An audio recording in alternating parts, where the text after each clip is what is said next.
তোমার প্রতিবেশীর সাথে সুন্দর ব্যবহার করো, পড়োশির হক আদায় করো, তাহলে তুমি মুমিন হবে। শুধু ঈমান এনেছ, এরপরে খামোশ, বাস ভেবেছ যে আকীদাগুলো ঠিক করলেই মুমিন উপাধির তুমি যোগ্য হয়ে যাবে। না, আকীদা তো ঠিক করতেই হবে। আকীদা ঠিক করা ছাড়া দুনিয়ার সব নেক আমল কোনো কাজে আসবে না, কোনো কাজে আসবে না। ওটা তো এক নম্বর। আকীদা বিশ্বাস, ইসলামী আকীদাগুলো যথাযথ বোঝা, অনুধাবন করা এবং মনে প্রাণে বিশ্বাস করা। কিন্তু এরপরে তোমার দায়িত্ব আছে, ঈমানের হক আদায় করতে হবে। তো ঈমানের কিছু দাবি আছে না, তো ঈমানের দাবিগুলো পূরণ করো। ঈমানের একটা দাবি হলো প্রতিবেশীর হক আদায় করো, তাহলে তুমি মুমিন নামের যোগ্য হবে। ওয়া আহিব্বা লিন-নাস মা তুহিব্বু লিনাফসিক তাকুন মুসলিমান। ইসলাম কিসের নাম? রোজা, যাকাত, হজ, নামাজ, এক নম্বরে নামাজ, কালিমা, এইসব বড় বড় ফরজ আদায় করতে হয় মুসলিমকে। আল্লাহ বলছেন এগুলো তো আল্লাহর হক। এই ফরজগুলো তুমি যেমন আদায় করতে হবে, আল্লাহর বন্দাদের সাথে সম্পৃক্ত, আল্লাহর মাখলুকের সাথে সম্পৃক্ত আল্লাহ যে সমস্ত বিধান তোমাকে দিয়েছেন সেগুলোও পালন করো, তাহলে তুমি মুসলিম নামের অধিকার হবে।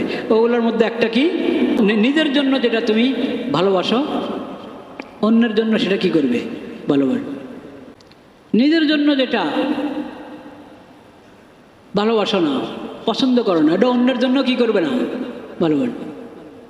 কাউকে কিছু দান করতে চাচ্ছ, তো একবারে তালাশ করে সবচেয়ে নিম্নমানের যেটা তোমার কাছে আছে সেটা দান করবা?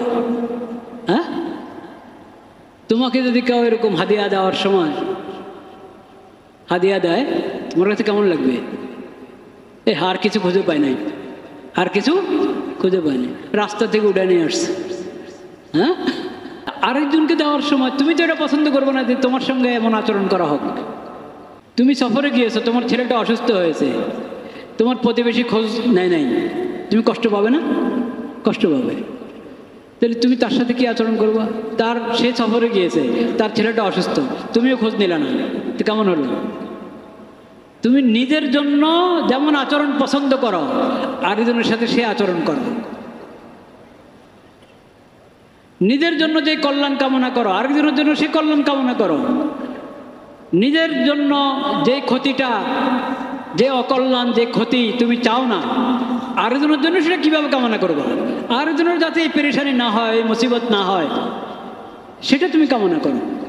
নিজের জন্য যেটা অপছন্দ, অন্যের জন্য সেটা অপছন্দ। নিজের জন্য যেটা পছন্দ, অন্যের জন্য সেটা পছন্দ।